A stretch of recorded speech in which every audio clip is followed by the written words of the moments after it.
வணக்கம், நான் உங்கள் யஷ்வந்த் குமார். எனக்கு நம்ம சேனலில் ஒரு சூப்பரான டேஸ்டியான எக் மசாலா செய்கிறது எப்படின்னு பார்க்க போகிறோம்.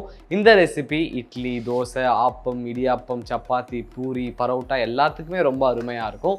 இதுக்கு தேவையான இன்க்ரீடியன்ஸ் எல்லாமே ரெடியாக இருக்குது. ப்ரிப்ரேஷன் ஸ்டார்ட் பண்ணிவிடுவோம். ஸோ ஃபர்ஸ்ட் ஒரு பவுலில் 3 வெங்காயத்தை நறுக்கி சேர்த்துக்கிறேன்.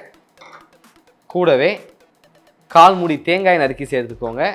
அடுத்து 6லேருந்து 7 பல்லு பூண்டு, 4லேருந்து 5 பச்சை மிளகாய், 2லேருந்து 3 இனுக்கு கருவேப்பிலை, 1/4 கட்டு கொத்தமல்லி, தேவையான அளவு உப்பு மற்றும் கொஞ்சமாக தண்ணி சேர்த்து நல்லா ஃபைன் பேஸ்ட்டாக அரைத்து எடுத்துக்கலாம். மசாலாவுக்கு தேவையான இன்க்ரீடியன்ஸை நல்லா ஃபைனாக அரைச்சாச்சு. இதை எடுத்து ஓரமாக வச்சுருவோம். இங்கே ஒரு பேன் வச்சுருக்கேன். இதில் 100 ml அளவு எண்ணெய் சேர்த்துக்கிறேன். எண்ணெய் லேசாக சூடு ஆனதன் பிறகு இது கூட 1 டீஸ்பூன் அளவு மிளகாய்த்தூள், 1/2 டீஸ்பூன் அளவு மஞ்சள் தூள், 1/2 டீஸ்பூன் அளவு கரம் மசாலா சேர்த்து லோ ஃப்ளேமில் வச்சு 1 to 2 minutes இதை குக் பண்ணிக்கலாம்.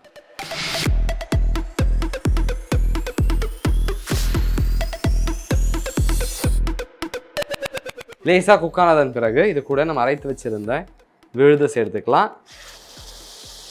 அடுத்து இது கூட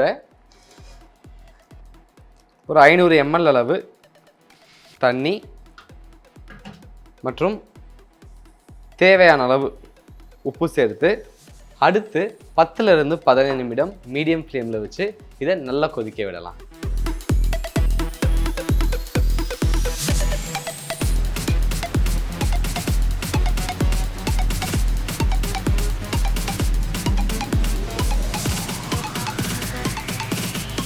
நம்ம கிரேவி நல்லா கொதிச்சிருச்சு. இதில் இருக்கக்கூடிய பச்சை மணம் முழுமையாக போயிடுச்சு. அது மட்டும் இல்லாமல் நம்ம சேர்த்துருக்க எண்ணெய்லாம் கிரேவி மேலே வர ஸ்டார்ட் ஆகிடுச்சு.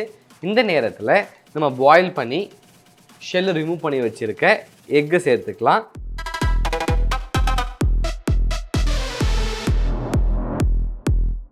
இந்த கிரேவி லேசாக எக்கை கோட் பண்ணுற அளவுக்கு மிக்ஸ் பண்ணிக்கோங்க. அதன் பிறகு ஸ்டவ் ஆஃப் பண்ணி இதை எடுத்து அழகாக ஒரு பவுலில் போர்ஷன் பண்ணிக்கலாம்.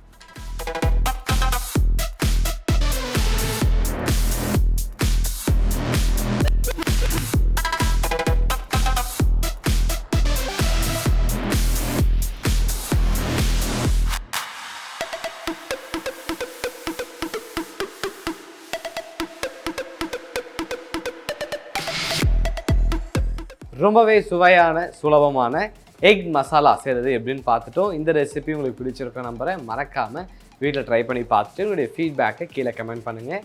இதே மாதிரி இன்னொரு சூப்பர் ரெசிபியோட உங்களை நான் சந்திக்கிறேன். Until then, bye from Yeshwanth.